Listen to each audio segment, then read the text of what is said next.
రోజున దేవుడు నిన్ను ప్రేమించి నీకు అనుగ్రహిస్తూ ఉన్న వాగ్దానము సామెతలు పుస్తకము 24వ అధ్యాయము 14వ వాక్యము. నీకు మంచి స్థితి కలుగును, నీ ఆశ భంగము కానేరదు.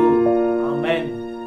ఈ రోజున నిన్ను గమనిస్తూ ఉన్న దేవుడు నీకున్న ప్రతికూల పరిస్థితి అంతటిని తీసివేసి ఒక మంచి స్థితిని కలుగ చేయాలని దేవాది దేవుడు నిన్ను ఆహ్వానిస్తూ ఉన్నాడు.